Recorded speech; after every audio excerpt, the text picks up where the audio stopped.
concerns about a deal between Israel and Hamas for a ceasefire in Gaza and to free the hostages. Israel says it has delayed a cabinet vote on the deal, accusing Hamas of reneging on parts of the agreement by, quote, attempting to extort last-minute concessions. Hamas, meanwhile, says it remains committed to the terms of the truce announced yesterday. It is broken down into 3 phases, we're told. Phase 1 is expected to start on Sunday. It calls for a ceasefire, a swap of hostages for Palestinian prisoners over 42 days. The second and third phases are still being hammered out and would depend largely on the success of phase 1. 7 Americans are believed to be among those still being held in Gaza.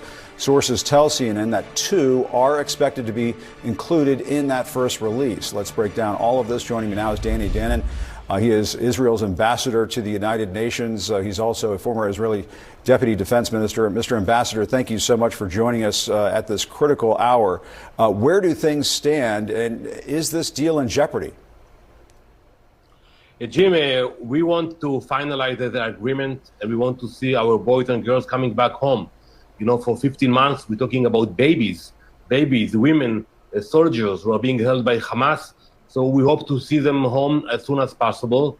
Unfortunately, we are dealing with a terrorist organization, and they are trying to blackmail at the last minute things that they were not agreed upon. We have a team on the ground in Doha, in Qatar, finalizing those details, and I hope that we will be able to move forward to bring the agreement to a discussion and a vote in the Israeli cabinet and to implement it as soon as possible. So is it possible at this point that the deal could fall apart?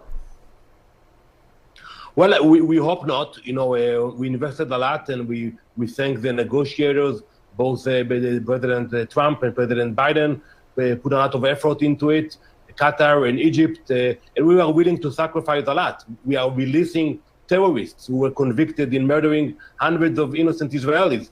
But we do that because we value life. We want to see the hostages back home. So we are still pushing, and we hope to see progress very soon.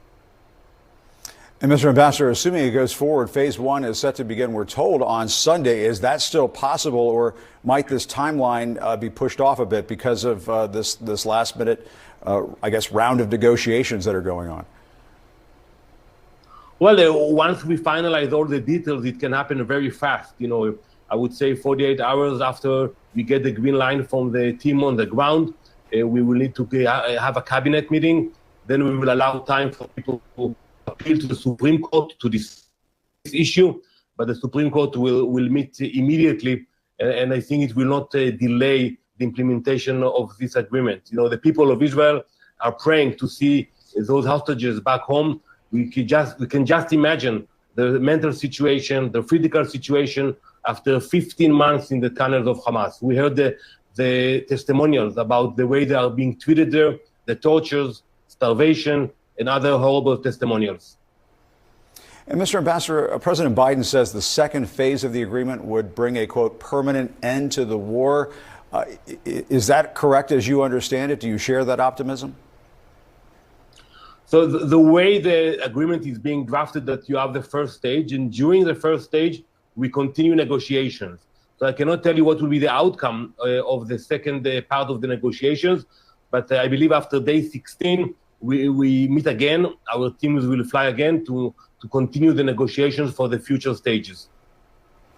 And Mr. Ambassador, as you know, some Israelis passionately opposed the deal and marched on Prime Minister Netanyahu's office in Jerusalem. They brought a flag-draped coffin saying the release of Palestinian prisoners as part of this release will cost the lives of more Israelis in the future. What's your response to that?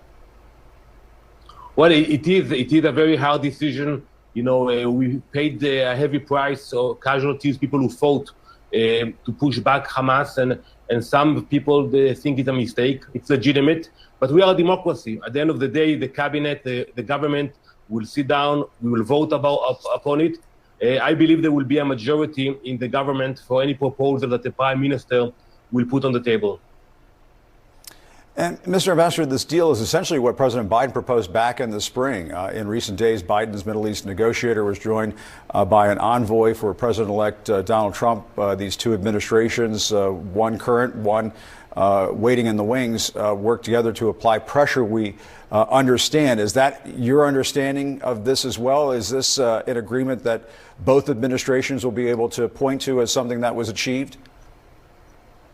Well, first of all, you're absolutely right. You know, the framework was discussed back in May, and we said yes. Hamas said no. We applied more pressure. That's why when people criticized me at the UN, why you are still fighting in Gaza, I explained to them we are there because we have hostages there. So the pressure helped. It brought Hamas to the table, and today we have a similar agreement. And I think what we saw is that both administrations work together, and that's something which is rare in politics, that you see outgoing administration and incoming administration put everything aside and work on an important issue. The people of Israel value to see the support coming from both administrations. All right, Ambassador Danny Danon, thank you very much for your time. We hope the deal results in those hostages coming home. We'll be thinking about that, praying about that in the coming days. Thank you so much, sir. Appreciate your time. Coming up.